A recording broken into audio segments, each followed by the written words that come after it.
Okay guys, welcome back to another episode. இந்த episode எத பத்தி பார்க்கணும்னா, இன்னைக்கு ஒரு எக்ஸ்ட்ரார்டினரி மேட்ச் நடந்தது. RCB versus CSK. அதாவது வந்து பார்த்தீங்கன்னா, 2மே வந்து ஒரு ஹை ஸ்கோரிங் மேட்ச். சூப்பரா இருந்தது. கடைசி வரைக்கும் லாஸ்ட் பால் வரைக்கும் யார் ஜெயிப்பாங்கிற மாரி கடைசி வரைக்கும் போச்சு. ஒரு எக்ஸ்ட்ரார்டினரி மேட்ச். யார் இருக்கான்னா, என் கூட என் தம்பி ஷாம் இருக்கான். ஹாய்டா ஷாமு. வணக்கம் ப்ரோ, வணக்கம். அதுக்கப்புறம் கிஷோர் இருக்கான். ஹாய்டா கிஷோரு. ஹாய் ஹரி. ஆனா எனக்கு என்னன்னு எனக்கு தெரியும். சிஎஸ்கே தோத்துடுவாங்கன்னு தெரியும். ஆனா எனக்கு இன்னைக்கு சந்தோஷமா தான் இருந்துச்சு. பரவால்ல 2 ரன் வித்தியாசத்துல தோத்தவங்கன்னு சொல்லி கொஞ்சம் சந்தோஷமா தான் இருந்துச்சு. பெருசா அஃபெக்ட் ஆன மாரி இல்ல. கிஷோர் ஸ்டார்ட் பண்ணு. உன்னோட பாயிண்ட்ஸ் எல்லாம் எடுத்து விடு. டிபிக்கல் சின்னசாமி கேம் மாதிரி அவ்வளோதான். High scoring feast. அதை விட என்னன்னா ஒவ்வொரு தாட்டியுமே வந்துட்டு ஆர்சிபி வந்து டாஸ்லேயே பேக் ஃபுட்டுக்கும் போயிடுறாங்க. அதாவது டாஸ் தோத்துட்டு எப்படி ஃபர்ஸ்ட் பேட்டிங் எடுத்துடுறாங்க. இந்த கிரவுண்ட் வந்து சேசிங் தான் ப்ரிஃபர். இன்னைக்கும் நீ பார்த்தேன்னா அப்படிதான், எப்பயுமே அப்படிதான். ஸோ அது பண்ணியும் இப்ப அந்த 2 மேட்சா வின் பண்றது ஆர்சிபிக்கு ஒரு எக்ஸ்ட்ரா பூஸ்டா தான் இருக்கும். மற்றபடி இது என்னென்ன எக்ஸ்பெக்ட் பண்ணுவோம் அதான் ஃபுல்லா இருந்துச்சு ஒரு கேம்ல சின்னசாமியில. ஷாமி நீ என்ன சொல்ற? உங்க அண்ணன் வேற அடிச்சிருக்காரு இன்னைக்கு, கோலி வேற. ப்ரோ அது நார்மலைஸ் பண்ணியாச்சு ப்ரோ. அது வந்து டெய்லி எல்லா மேட்சுக்கும் க்ளோரிஃபை பண்ணிட்டு இருக்க இது இல்ல. எனக்கு மெயின் இன்னைக்கு ராம் விஜய் மூட ஆக்டிவேட் இல்லையா அப்ப இன்னைக்கு? அதெல்லாம் இல்ல ப்ரோ. இன்னைக்கு என்னன்னு பாத்தீங்கன்னா, ஆர்சிபிக்கு வந்து 2 பாயிண்ட் கிடைச்சது. இது வந்து ஆஸ் ஆஃப் நவுக்கு வந்து ஓகே. இதே கேம் இதே பவுலிங் வந்துட்டு இன்னைக்கு பவுலிங் வந்து நல்லா போடலையா இல்லைன்னா சிஎஸ்கே பேட்ஸ்மேன்ஸ் வந்து அவுட் பிளேட் பண்ணிட்டாங்களான்னு எனக்கு தெரியல. இன்னைக்கு 2 டீமுமே பவுலிங் அடிதான். இன்னைக்கு வந்து அதான் சொல்றான்ல, அவன் ஸ்டார்டிங்கே சொல்லிட்டான், டிபிக்கல் ஆர்சிபி பிட்ச். நீங்க புல் பேக் பண்ணீங்கல்ல அந்த 5 ஓவர், அந்த 5 ஓவர் வந்து ஹோல் தி இன்னிங்ஸ் வந்து ஆர்சிபி பண்ணல. கடைசி 3 ஓவர்ல வந்து எப்படி மிஸ் பண்ணாங்கன்னா சிஎஸ்கே பேட்ஸ்மேன்ஸ் தப்பு பண்ணாங்க, அவ்வளவுதான். சரி, அவன் ஷாம் சொல்ற பாயிண்ட் 100% அக்ரி பண்ணிப்பேன். கடைசி வந்து சிஎஸ்கே பேட்ஸ்மேன் மேக் பண்ண மிஸ்டேக் தான். பட் என்ன சொல்றேன்னா, சிஎஸ்கே பவுலிங் வந்து 2 பேருமே ஓரளவு இப்போ ஆர்சிபி ஓரளவுக்கு நல்லா தான் போட்டாங்க. ஆனா வந்து சிஎஸ்கேக்கு வந்து ஃபுல் ஃப்ரீடம் இருக்கு இந்த தாட்டி. அவங்களுக்கு நத்திங் டு லூஸ்னால இன்டென்ட் எப்படி இருந்துச்சு பாரு. அவங்க விக்கெட் போனாலும் அவங்களுக்கு இதே இல்லைன்னு மாதிரி அவங்க டாட் பாலே நீங்க விளையாடல. நீங்க எடுத்து பாரு, அவங்க டீம்ல விளையாண்ட டாட் பாலே வந்து எனக்கு தெரிஞ்சு மொத்தமாவே கிட்டத்தட்ட 20 கிட்ட தான். ஒரு இன்டென்ட் காட்டினதெல்லாம் சின்ன பசங்க தான். இன்னுமே வந்து அந்த டீமுக்குள்ள ஸ்கேம் அடிச்சிட்டு தான் இருக்கானுங்க எனக்கு தெரிஞ்சு. அடிச்சிருக்கான்னு தெரியும். நான் இதுக்கு மேல என்ன அடிக்க முடியும்? பட் இன்னொன்னு என்ன லாஸ்னா, அழகா சேஸ் பண்ணிருக்கலாம். யாக்கர் தான் ட்ரை பண்றாங்க, வேற எதுவுமே ட்ரை பண்ணல. புவனேஸ்வர் சரி, யாஸ் தயாலு சரி, வேற எந்த இனோவேஷனுமே பண்ணல. இப்ப தோனி பேசுனது வந்து அவர் தோனி பிளேம் எடுத்துக்கிட்டேன்ட்டாரு. நான் வந்து 2-3 ஷாட்ஸ் ஆடி இருந்திருக்கணும்ட்டாரு. எல்லாரும் ஜடேஜாவை தான் பிளேம் எடுக்கணும். அவங்க யாக்கர் மட்டும் தான் போடுறாங்க. நீ ஏதாவது ஒரு இனோவேஷன் பண்ணணும். 1-2 ஸ்டெப் இறங்கி வரணும், இல்ல வந்து ஸ்கூப் ட்ரை பண்ணணும். எதுவுமே பண்ணாம தான் அவன் ஓபி பால் போட்டா மட்டும் அடிச்சுக்கலாம், அவன் ஒரு நோ பால் போட்டு அடிச்சான். அந்த மாதிரியே பண்றதா இது இப்ப மட்டும் பண்றதில்ல. ஒரு லாஸ்ட் 3 சீசன்ஸாமே வந்து சிஎஸ்கே வந்து ஒரு டெத்ல ஒரு இனோவேஷன். தோனி கிட்ட நம்ம இனோவேஷன் எதிர்பார்க்க முடியாது, ஜடேஜாட்டையும் பார்க்க முடியாதுன்னு சொல்லுவேன். நீ அவன் அடிச்ச நோபாலே எனக்கு ஆச்சரியமா தான் இருந்துச்சு. மாட்டான்னு நினைச்சேன் நான். பட் உனக்கு பிளான் தெரியுது, யாக்கர் தான் போட போறாங்க. நீ தான் ஏதாவது பேட்ஸ்மேனே ஏதாவது யோசிக்கணும். இப்படியே இருந்தா யாக்கர் நெயில் பண்ணிக்கிட்டே தான் இருப்பாங்க. இந்த பாயிண்ட் சொன்னதுனால நான் ஒரு பாயிண்ட் சொல்றேன். இன்னைக்கு மேட்ச் பார்த்துட்டு இருக்கும்போது அந்த கமெண்ட்லாம் கேட்பாங்கல்ல, அந்த கமெண்ட்ல வந்து சூப்பரா ஒரு இது வந்துருந்துச்சு. இப்போ ஆர்சிபிக்கு டெத் பேட்டிங்ல பாத்தீங்கன்னா 2 ஓவர்சீஸ் பினிஷர் இருந்தாங்க. ஒன்னு ரொமேரியோ ஷெப்பர்ட், இன்னொன்னு வந்து டிம் டேவிட். இப்ப அப்படியே ஆப்போசிட் டீம்ல பாத்தீங்கன்னா ஓவர்சீஸ்ல வந்து பினிஷரே கிடையாது. இப்ப டீமுக்கு சோ கால்டு பினிஷரே தோனி மட்டும்தான். அதான் ஆக்ஷன்ல வந்து என்ன சொல்லியிருந்தாங்கன்னா, ஒரு ஓவர்சீஸ் பினிஷருக்கு போகாம வந்து ஒரு ஓவர்சீஸ் ஸ்பின்னருக்கு போனது வந்து கரெக்ட் தானா அப்படின்ற மாதிரி கேட்டிருந்தாங்க. அது ஆக்சுவலி கரெக்ட் தானே ப்ரோ. ஒரு ஓவர்சீஸ்ல வந்து ஒரு ஸ்பின்னர் ஒரு ஹிட்டர் இருந்தா தானே வந்து டீமுக்கு வந்து ஒரு ஸ்டெபிலைசேஷன் கிடைக்கும். நம்ம 100ஆமத பத்தி பேசுறது போல அஸ்வினை தான் கேட்கணும். ஆனா 10,000 தடவை சொல்லியாச்சு, உனக்கு ஆல்ரெடி 14 கோடி கொடுத்து உள்ள ஒரு ஸ்பின்னர் உட்காந்துருக்கான். அதுக்கப்புறம் நீ தனியா ஒரு இந்தியன் ஸ்பின்னர் 9.5 கோடிக்கு எடுப்பியாங்கிறத நீ கேட்கணும். 100ஆமது அவன் பண்ணி கொடுத்துருக்கான், டெலிவரும் பண்ணி இருந்திருக்கான். நீங்க அஸ்வின் எடுத்தது வந்து டீமுக்காக கிடையாது, ஒரு ப்ரைடுக்காக. அப்படியே அஸ்வின் வந்து சென்னை டீம்ல ரிட்டையர் ஆகி வச்சிடலாம் அப்படிங்கிறதுக்காக. சரி, இன்னொன்னு மெயின் பாயிண்ட் என்னன்னா, 2 டீமோட ஃபீல்டிங் ரொம்ப கேவலமா இருந்துச்சு. சிஎஸ்கே ஓகே, இந்த சீசன் ஃபுல்லா அப்படிதான் இருந்துச்சு. ஆர்சிபி நீங்க அதுக்கு மேல பிளண்டர். எவ்வளவு ஈஸி கேட்சஸ், எவ்வளவு ஈஸி 4 விட்டது. கோலியோட கேட்ச் எல்லாம் வந்து catch. Patidar sloppy on field. அவன் எப்பயுமே ரொம்ப ஸ்லோவா இருக்க மாதிரி இருக்காரு. பட்டிடர் எப்பயுமே ஒரு 0.5x ஸ்பீட்ல மாதிரி இருக்கு. பேட்டிங்லயும் சரி, ஃபீல்டிங்லயும் சரி காமா இருக்கான். ஓகே, பட் ஒரு மேட்சுக்கே இப்படிலாம் பேசாதீங்கடா. ஏன்டா இப்படி பண்றீங்க? இல்லையோ பட்டிதரை பத்தி நான் பேசிதான் ஆகணும். ஏன்னா எனக்கு வந்து பட்டிதர் வந்து ரொம்ப ஃபேவரட் ப்ரோ. நான் நேற்று என்ன சொல்லிட்டு இருந்தேன்னா, இன்னைக்கு மேட்ச் சேஞ்சிங் வந்து பட்டிதர் தான் பண்ணுவான் அப்படின்னு நான் சொன்னேன் நேத்து. ஆனா சிஎஸ்கேக்கு பண்ணுவான்னு நான் நினைச்சு பார்க்கல. நான் ஆர்சிபிக்கு பண்ணுவான்னு தான் நான் நினைச்சேன். சிஎஸ்கேக்கு பண்ணிட்டேன். எப்படி இங்க சொல்றேன்னா பாரு ஷியாமு, நான் என்ன சொல்றேன், நீ ஒரு மேட்ச் பண்ணதுக்காகலாம் நீ கடிக்காத ப்ரோ அடிக்கலு. பர்டிகுலர் பொட்டன்ஷியலுக்கு இப்போ அவன் ஆடுறது இல்ல ப்ரோ. அவனோட ஸ்ட்ரென்த் எபிலிட்டியே வந்து ஸ்பின் தான் ப்ரோ. இன்னைக்கு ஸ்பின் என்ன ப்ரோ பண்ணான்? ரிவர்ஸ் ஸ்வீப்லாம் நான் அவளை ஆடி பார்த்ததே இல்லை ப்ரோ. பர்டிகுலர் நான் ரொம்ப நாளா ஃபாலோ பண்ணிட்டு இருக்கேன் ஸ்பின்ல. ஒரு கான்ஃபிடன்ஸ் இல்லைன்னா ஸ்ட்ரென்த்தை வந்து நீ வந்து இம்ப்ளிமெண்ட் பண்ணலாம். நீ ஸ்பின்னை அடிக்க போய் அவுட் ஆகுறியா, சரி அவுட் ஆஃப் ஃபார்ம் அப்படின்னு சொல்லிட்டு போயிட்டே இருக்கலாம். உனக்கு வராததெல்லாம் நீ பண்ணி வந்து டீமுக்கு ப்ரெஷர் தான் ப்ரோ போட்டான். நீ 14 balls 12 runs ப்ரோ. எங்கேயோ ஒரு ரன் ரேட் ஹார்ஸா இருக்கான்னு நீ வச்சுக்கோ. பட் என்ன பாயிண்ட்னா, பட் இன்னைக்கு பர்டிகுலர் வந்து இன்னைக்கு ஓகே ஸ்ட்ரிங் ஆஃப் லோ ஸ்கோர்ஸ்ல இருந்தா வரான்னு சொல்லி, பட் இன்னைக்கு சிச்சுவேஷனுக்கு நீ உன்னை பார்க்கவே தேவையில்லை. பிளாட்ஃபார்ம் செட் ஆயிடுச்சு. உன் ஸ்ட்ரென்த் என்ன, நீ ஸ்பின்னை ஹிட் பண்ணணும். நீ அதை அடிச்சிருக்கலாம். அவன் ஸ்பின்னை அடிக்கவே ட்ரை பண்ணல, சும்மா கேப்ல ட்ரை பண்ணணும், ரிவர்ஸ் ஸ்வீப் ட்ரை பண்றான். டொமஸ்டிக்ல கூட பர்டிகுலர் ரிவர்ஸ் ஸ்வீப் அடிச்சு நான் பார்த்தது இல்லை. So avoid. ஓகே இதெல்லாம் மிஸ்டேக், ஒன் மேட்ச் தான், இதுல தப்புலாம் சொல்ல மாட்டேன். பட் என்னன்னா இது பண்ணிருக்க வேணாம். இன்னைக்கு உன்னை அடிக்கடி யாருமே கேள்வியே கேட்டிருக்க மாட்டாங்க. நீ ஏன்னா ஹிட் பண்ணிருக்கலாம். அரி இன்னைக்கு வந்து ஆர்சிபி 2-11 வந்திருக்காது, வந்தது ஒரு மான்ஸ்டர்னால. ரொமாரியோ சப்போர்ட் எப்பா என்னடா அவன் போட்டு பொழக்கிறான்டா. கொஞ்சம் பிரேக் விடுறான் மாதிரி இல்ல, அதெல்லாம் இல்ல. வர்ற பால் எல்லாம் 4 இல்ல 6 அடிச்சு சாவடிச்சிட்டான்டா. அதே மாதிரி ஃபர்ஸ்ட் क्वेश्चनே போஸ்ட் மேட்ச் பிரசன்டேஷன்ல தோனிட்டா தான் கேட்பாங்க. தோனி என்ன சொல்லுவான்னா, அந்த மாதிரி ரொமேரோ ஷெப்பர்ட் வந்து ஒரு ஹிட்டரு, நாங்க கல்லில் மதுன்ட்டு இல்லை, எந்த போர்டருக்கு போயிருந்தாலுமே இந்த மாதிரி ஒரு ஸ்கோர் வந்து கண்டிப்பா வந்து ஸ்கோர் போர்ட்ல வரதா செஞ்சிருப்போம் அப்படின்ற மாதிரி சொன்னான். ஏன்னா அது ஒரு இம்பாக்ட் தான் ப்ரோ. அவனுக்கு என்ன பால் போடுறதுன்னே பவுலர்ஸ்க்கு தெரியல. அவனுக்கு இல்லடா நல்ல பால்ஸ் போட். நான் இந்த பாயிண்ட் இங்க நல்ல பால்ஸ் போட்டு அடிச்சா நான் எதுவுமே கேட்க மாட்டேன். அவனுக்கு போட்டதெல்லாம் low full toss. Yorker try பண்ண போய் லோ ஃபுல் டாஸ் இல்ல. அவன் ஹைட்டுக்கு சின்ன சாமியில அவன் ஹைட்டுக்கு நீ பவுன்சர்லாம் போட்ட எனக்கு அது என்ன பிளான்னு எனக்கு புரியல. சின்ன சாமியில பவுன்சர் போறது என்ன ஒரு எனக்கு புரியல. அது என்ன ஒரு இந்த பால்னு எனக்கு தெரியல. அது அவன் அடிச்சது நிறைய நல்ல ஷாட். பவுன்சர் போறானா அவன் ஆஃப் சைட்ல பாயிண்ட்ல 6 அடிக்கிறான் பவுன்சர்ல. எத்தனை பேட்ஸ்மேன் ப்ரூட் பவர் அதெல்லாம். ஓகே லக்கி டே தான், அந்த எட்ஜ் வாங்கிலாம் போச்சு. பட் அதான் பவர் அரி.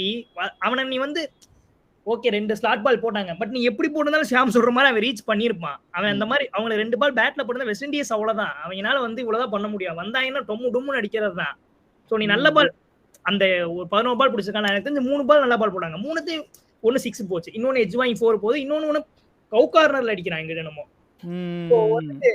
என்னன்னா இன்னைக்கு பவுலிங் வந்து சின்ன சுவாமியில வந்து 2 டீம்ஸ்க்குமே வந்து ஈக்குவலா தான் இருந்துச்சு. அதனாலதான் இவ்வளவு ஸ்கோர் பண்ண முடிஞ்சது. ஆனா ஆர்சிபி ஃபீல்டிங் வந்து இன்னைக்கு வந்து ரொம்ப ஒர்ஸ்ட் ப்ரோ. அதை விட நாங்க ஒரு ஸ்கேம் பண்ணோம் பாத்தியா. ஜடேஜா கேட்ச புடிச்சிட்டான் நடுவுல வந்து. இவன் பத்தியானா வந்து அதெல்லாம் முடியலடா. அதெல்லாம் என்னடா இது தட்டி விடுறான். அடி சிஎஸ்கே சீசன் ஃபுல்லா அப்படிதான் இருக்கு. அந்த டீம்ல பிரீவியஸ் பண்ண ஒரு தனியா தெரியறான் ஃபீல்டிங். அவன் ஃபீல்டிங் பார்த்தாலே டீமுக்கு ஒரு எனர்ஜி வருது. மீதி எல்லாரும் பத்திரான ரொம்ப ஸ்லோவா இருக்கான், அவன் கைக்கு வருது விடுறான் கூடா. அப்படி அவன் எதுக்கு ஆடுறானே தெரியல கூடா. அவனுக்கு ஒரு இன்டென்ட்டே போயிருச்சு. நம்ம சும்மா 11ல பிளேஸ் பண்ணிக்கான்னு சொல்லிட்டு பேட்டிங்ல இம்பாக்ட் இல்ல, எதுலயுமே இம்பாக்ட் இல்லாம சும்மா ஆடிட்டு இருக்கான் கூடா. அவன் அந்த இடத்துல இறக்குறதும் வேஸ்ட் தான். அதுக்கு நீங்க அவனை இம்பாக்ட்ல வைங்க. ஒரு பவுலரை கொண்டு வந்துட்டேன், வேணும்னா அவனை இம்பாக்ட்ல இறக்கிக்கலாம். எந்த பவுலரை கொண்டு வரலாம் இதுக்கு மேல யார் இருக்கா? அவனை ஆடாதீங்கடா. நீங்க நம்பர் 5ல அவனை ஆடவே வேணான்ற. அதுக்கு நீ யங்ஸ்டருக்கு சான்ஸ் கொடுன்றேன். சரி அதான் யாருக்கு கொடுக்கணும்? நாகர்கோட்டியா இல்ல வனிஷ்? அதான் நான் ஏதோ பார்த்தேன்றது மீம்ல ஏதோ பார்த்தேன். வனிஷ்பேடி பேர் இருந்ததான். பட் ஏதோ இன்னைக்கு ஏதோ இன்ஜுரினால வேற வழி எல்லாம் போடான்னு மாதிரி பார்த்தேன். தெரியல அது உண்மைன்னு தெரியல. பட் எனக்கு தெரியல. கூடாவை நம்பர் 5ல ஆட வைக்கிறது நீங்க பெஞ்ச்ல அழகா உட்கார வச்சிடலாம். பார்த்தா பாதி டீமே பெஞ்சில் உட்கார டீம் எடுத்து தானே நாங்க ஆடிக்கிட்டு இருக்கோம். இது என்னடா இப்படி வேற பேசுற? சரி ஓகே, இன்னொருத்தரை பத்தி பேசி அவன் ஆயுஷ் மாத்திரையை பத்தி. ஆனா சூப்பரான பேட்டிங்டா, சீரியஸா சொல்லணும். அவன் தான்டா. அதாவது வந்து எனக்கு சம்டைம்ஸ் இந்த இவங்க சம்டைம்ஸ் அதாவது அடிக்க முடியலன்னா சிங்கிளாச்சு மாத்தலாம். ஆனா இவங்க அதுவும் பண்ண மாட்டானு. கட்டையை போட்டு அவனுக்கு எனக்கு தெரிஞ்சு பவர் பிளேல அந்த 5th ஓவர்லாம் நினைக்கிறேன், 5th or 6th ஓவர்னு தெரியல, அவனுக்கு கொஞ்சம் ஸ்ட்ரைக் கொடுத்துருந்தா அவனாச்சும் கொஞ்சம் ஏதாச்சும் அடிச்சிருப்பான்டா. இவன் சாம் கரன் வந்து தடவரா கடைசியில் அவுட் ஆயிட்டு போய் அந்த ஓவரில் எத்தனை ரன்? 1 ரன் தான் வந்துச்சு. அதுவுமே எனக்கு ஒரு மாதிரி கடுப்பா இருந்துச்சு. ஆனா சூப்பரா ஆனான்டா அவன். அவனை பத்தி கொஞ்சம் சொல்லுங்கடா. நான் என்ன சொல்றேன், இதெல்லாம் நீங்க வந்து ஆக்ஷன்ல இதை யோசிச்சுக்கணும். இப்போ வந்து டீமே இப்பதான் உருவாக்கிட்டு இருக்காங்க. சரி நான் யங்ஸ்டர்ஸ் தான் ஃபியூச்சர் போல அப்படின்னு. இதுக்கு முன்னாடி நம்ம டெம்ப்ளேட் வச்சிருந்தேன்னா சீனியர் பிளேயர் வச்சே ஆடிடலாம்.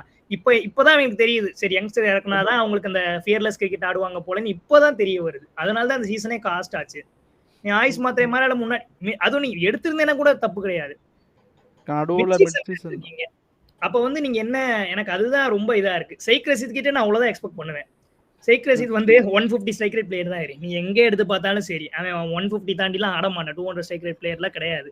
ஸோ நீங்க ஆயுஷ் மாத்திரை மாதிரி இன்னும் ஒரு 3 பிளேயர் கண்டுபிடிக்கணும் வர மினி ஆக்ஷன்ல. அதுதான் பண்ணணும், வேற வழி இல்ல. ஜடேஜாவோட இன்னிங்ஸ் ரொம்ப இம்ப்ரெசிவா இருந்துச்சு. ஆமா, இன்னைக்கு இந்த செலிப்ரேஷன் ஓகே. சரி போ பண்ணிட்டு போ. என்ன பண்ண முடியும்? சரி பண்ணிட்டு போ. நீ நல்லா நல்லா இன்டென்ட் நல்லா இன்னிங்ஸ் ஆனான். காமிச்சான்.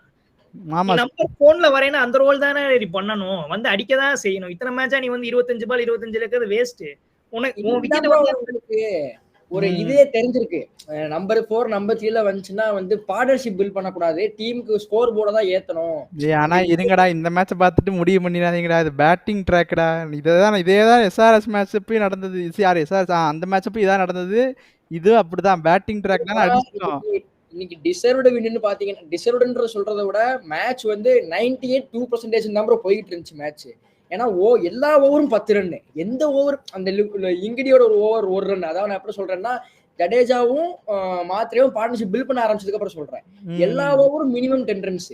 4 பால் 4 சிங்கிள் எடுக்கிறானுங்க. 5வது பால் டாட் வாங்கினா 6வது பால் 6 அடிச்சிடறானுங்க. இல்ல ஒரு பவுண்டரி அடிச்சிடறானுங்க. சூப்பரா ஆடிட்டு இருந்தாங்க.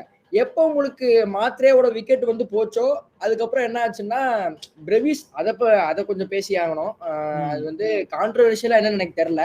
ஆனா அது டைரக்டா வெளியே போன மாதிரி தான்டா ஏதோ பார்த்தேன். அது அப்படின்னா என்ன சொல்றது, ஒரு கான்ட்ரவர்ஷியல் இப்பவே ஆயிருக்குமே. ஏன்னா டைம் போயிருச்சு, இவங்க 2 பேருமே பேசிட்டே இருந்தாங்கிறதா நான் பார்த்தேன் டிவில மெயினா. டைம் வந்து ஷியூரா போயிருச்சு. 10 செகண்ட்ஸ் அது ஓகே. பட் என்ன கான்ட்ரவர்சி ஆகும்னா, அந்த டைமர் காமிக்கல. எனக்கு டிவில வந்து டைமர் தெரியல. பட் வந்து ஒரு பேட்ஸ்மேனா நீ வந்து டிவில உனக்கு அவேர்னஸ் வந்து இருக்கணும். நீ அவுட் அடி வாங்கிட்டு நீங்க ரன் ஓடி வந்து நின்னுட்டு அதுக்கப்புறம் ஜடேஜா ஒரு 10 செகண்ட் அதான் ப்ரோ இது நீ எடுக்கிற ரெவிஸ் மிஸ்டேக்குங்கிறத விட ஜடேஜா தான் ப்ரோ வந்து நான் ஸ்ட்ரைக்ல நிக்கிறான். அவன் தான் பார்த்து சொல்லியிருக்கணும். ஏன்னா நமக்கு டிவில பார்க்கும்போது எப்படின்ட்டு தெரியாது. ஆனா அவன் நேர்ல பாக்குறான்ல, மிஸ்ஸிங்கா இல்லையாங்கிறத ஒரு அப்சர்வ் பண்ற ஒரு டெக்னிக் அவன் கண்டிப்பா தெரிஞ்சிருக்கணும். நான் ஜடேஜா புஷ் பண்ணியிருந்தான்னா உடனே அவன் போயிருப்பான்ல. கரெக்ட். பிரேவிஸ் இருந்தா கன்ஃபார்ம் எனக்கு தெரிஞ்சு மேட்ச் ஜெயிச்சிருக்கலாம் கூட நான் சொல்லுவேன். அந்த இது வந்து கொஞ்சம் கண்டிப்பா கொடுத்திருப்பான் ப்ரோ. ஆனா புவனேஸ்வர் குமாருமே சூப்பரா நெயில் பண்ணான் அந்த யாக்கர்ஸ். புவனேஸ்வர் குமாரா இருக்கட்டும், லாஸ்ட் அவனுமே சூப்பரா போட்டான். இது அவன் ஃபர்ஸ்ட் டைம் பண்றது இல்ல. ஆர்சிபியோட டெத் பவுலிங் இந்த சீசன்ல பாத்தீங்கன்னா 4 மேட்ச் டெத் பவுலிங்னால வின் பண்ணிருக்காங்க. சோ இது வந்து ஃப்ளூக்கா இருக்கலாம் வாய்ப்பே கிடையாது. யாக்கர்ஸ் அப்படி நெயில் பண்றாங்க. இத்தனைக்கு கிரேட் ஃபினிஷ். ஹர்திக் பாண்டியா யாரு திலக் வர்மா அவங்கள மாதிரி ஆள வச்சு ஒரு டிஃபெண்ட். இன்னொன்னு சசாங்க் அவங்க வச்சு ஆர்ஆர் கூட. இப்போ வந்துட்டு சிஎஸ்கே கூட. அது தோனி ஜடேஜா வச்சுட்டு last over 16 runs Dhoni Jadeja வச்சு டிஃபெண்ட் பண்ணிருக்காங்கன்னா அது பெரிய விஷயம் தான் ப்ரோ. அதே கிஷோர் ப்ரோ சொல்ற மாதிரி ஃபர்ஸ்ட் டைம் கிடையாது. சரி 4 over 40 8 wickets in hand. Batsman game தான், பியூரா பேட்ஸ்மேன் கேம் தான். சோ வந்து ஆர்சிபி பவுலர்ஸ் நம்ம கிரெடிட் கொடுத்ததா ஆகணும். சுயாஸ் நம்ம மென்ஷன் பண்ணல இன்னும். ஆமா அவனுமே நல்லா போட்டான். கேப்டன்சிக்கும் நம்ம கிரெடிட் கொடுத்தா ஆகணும். பட்டிடர் வந்து எந்த யாருமே பேக் பண்ணிருக்க மாட்டாங்க ஒரு ஸ்பின்னர் அந்த ஓவர் போடுறதுக்கு. சுயாஸ் கொடுத்து சுயாஸ் சூப்பரா போட்டான். நான் எக்ஸ்பெக்ட் பண்ணல ப்ரோ. நான் என்ன நினைச்சேன்னா, இப்ப யாருமே குமார் யாஸ்தியால் குணால் பாண்டியாவை கொடுத்துருமா அப்படின்னா, அவன் குணால் பாண்டியா ஏதோ காலை பிடிச்சிட்டு உட்காந்துருந்தான்டா. நான் கூட கடைசி ஓவர் கூட போடுவான்னு நினைச்சேன். ஆனா அவனுக்கு ஏதோ காலை பிடிச்சிட்டு உட்காந்துட்டு அப்புறம் போயிட்டான்.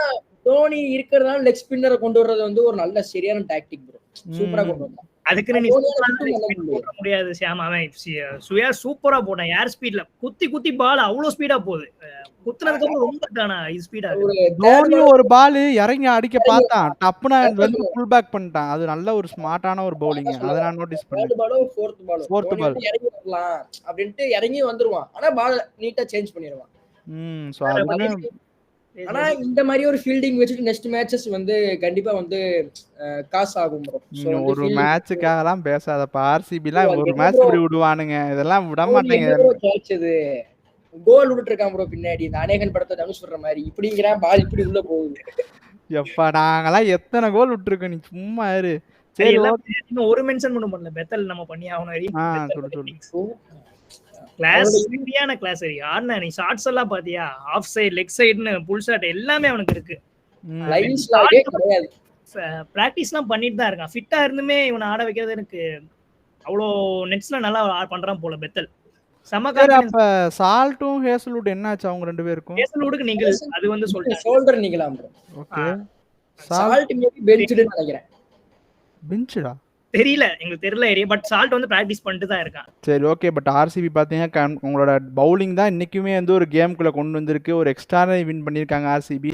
சரி ஓகே. அப்படியே நம்ம இப்போ டேபிளை பார்ப்போம். பார்த்தா மறுபடியும் பார்த்தீங்கன்னா ஆர்சிபி எம்ஐ தான் திருப்பி அந்த கேப்டன் மூவ்ஸ் ஆடிட்டு இருக்காங்க. கிஷோர் ஆர்சிபி எம்ஐ மேட்ச் வந்து எப்படி இருக்கும்? யார் ஜெயிப்பாங்கன்னு நினைக்கிறேன்? சும்மா ஒரு கேட்குறேன் அவன்கிட்ட. நினைக்கிறியான்னு எனக்கு ஆசைன்னு கேட்டா நான் ஆர்சிபி தான் யார் வந்தாலும் சொல்லுவேன். இல்ல பட் நீ அனலிஸ்டா சொல்லு. ஃபேனா அப்புறம் சொல்லு. ஃபர்ஸ்ட் நீ அனலிஸ்டா சொல்லு. 50-50 தான். எம்ஐ இப்ப அடிக்கிறது வந்து ரொம்ப இதா இருக்கு. ஏன்னா அவங்க எதுலயுமே ஃபெயில் ஆக மாட்டாங்க. ஒரே டெம்ப்ளேட் தான். பேட்டிங்ல அந்த 4 பேர் ஃபர்ஸ்ட்ல டாப் 4 முடிச்சிடுறாங்க. பவுலிங்கும் சூப்பரா சகாரும் ஃபார்முக்கு வந்தனால எல்லாமே நல்லா இருக்கு. இன்னும் நம்ம மும்பைக்கு ஒரு ஃபிளாவே கண்டுபிடிக்கல. இப்போ ஒரு 6 மேட்சா பார்த்தா ஒரே டெம்ப்ளேட் தான். பேட்டிங்ல அந்த அடி, பவுலிங் நல்லா போட்டுறாங்க அவ்வளவுதான். ம். 50-50 சரி தான். அப்படியே இப்படியும் கேட்டுருவோம். டாப் 4 அப்படியே உன் ப்ரெடிக்ஷன் சொல்ல முடியுமா ஷாம்? டாப் 4 யார் வருவான்னு நினைக்கிற? Bro RCB Mumbai almost confirmed. அது எந்த சேஞ்சுமே இருக்க போறது இல்ல. தேர்டு ஃபோர்த்து பாத்தீங்கன்னா இப்போ வந்து பஞ்சாபுக்கு வந்து இந்த ரெயின்ல அஃபெக்ட் ஆன ஒரு பாயிண்ட் தான் உங்களுக்கு ஹெல்ப் பண்ணும் அப்படின்னு நினைக்கிறேன். ஏன்னா நாளைக்கு வந்து பஞ்சாபுக்கு மேட்ச் இருக்கு. ஸோ வந்து நாளைக்கு இந்த மேட்ச் அவங்க வின் பண்ணிட்டாங்கன்னா தேர்ட் ஸ்பாட் ஆல்மோஸ்ட் கன்ஃபார்ம் பண்ணிடுவாங்கன்னு நினைக்கிறேன். இப்போ ஃபோர்த் ஸ்பாட்டுக்கு தான் வந்து ஒரு கிளாஷ் நடந்துட்டு இருக்கும். இப்போ டெல்லியா லக்னோவா அப்படிங்கிற மாதிரி ஒரு கிளாஷ் நடந்துட்டு இருக்கும். தம்பி ஜிடி விட்டுட்ட? அதான் ப்ரோ தேர்ட் ஸ்பாட் வந்து ஜிடி, சாரி ஃபோர்த் ஸ்பாட்டுக்கு தான் சண்டை நடந்துட்டு ஓ இருக்கும். ஃபோர்த் ஸ்பாட்டுக்கு. அப்ப என்ன சொல்றேன்னா ஆர்சிபி, மும்பை, ஜிடி, பஞ்சாப் இல்லைன்னா பஞ்சாப் இல்லனா டிசியா, டெல்லி. ஓகே கிஷோர் நீ என்ன சொல்ற? எனக்கும் அதே தான். டாப் 3 அதே டாப் 3 தான். பட் பஞ்சாப், டிசி, எல்எஸ்ஜில எனக்கு பஞ்சாப் போயிரும் தோணுது. நான் டிசி மிஸ் பண்ணிடுவாங்கன்னு எனக்கு தோணுது, என்னமோ தெரியல. நான் பஞ்சாப் ஓரளவுக்கு வந்துருவான்னு நினைக்கிறேன். எனக்குமே நீங்க சொன்னதுதான் இருக்குது. எல்எஸ்ஜி நான் ஜிடிவே மறந்துட்டேன். டே நீ என்ன மறந்தாலும் அவனுங்க நீ நம்ம என்னதான் சொல்றாங்க பாடுறா. போன மேட்ச் கூட பாடுறா. எப்படா இந்த அடி அடிக்கிறான் கிஷோரு? சாய் சுதர்சன் எனக்கு எரியுதுடா கிஷோரு. நீ பிளே ஆஃப் உட்கார்ந்துருக்கு. இப்ப இருக்க டாப் 4 தான் எனக்கு போவாங்கன்னு தோணுது. டிசி எனக்கு டிசி எல்எஸ்ஜி மிஸ் பண்ணிடுவாங்கன்னு தோணுது. சரி ஓகே, நாங்க பேசுற பாயிண்ட் எல்லாம் பேசியாச்சு. டாப் 4ம் சொல்லிட்டோம். ஸோ உங்களோட டாப் 4 நீங்க கீழே கமெண்ட்ல சொல்லுங்க. ஸோ வீடியோ பார்க்குறவங்களாம் மறக்காம லைக் பண்ணுங்க, ஷேர் பண்ணுங்க, கமெண்ட் பண்ணுங்க. மறக்காம சப்ஸ்கிரைப் எழுதி பெல் ஆல்ல போட்டுக்கோங்க. ஸோ அப்பதான் நாங்க போற வீடியோ டக்கு டக்குன்னு வரும். ஸோ நெக்ஸ்ட் நல்ல ஒரு வீடியோ சந்திக்கிறோம். until then it's bye from Hari. Bye guys. பேடா கிஷோரு. பை ஹரி. பேடா ஷாமு. பேடா. Bye bro. Bye bye bye by.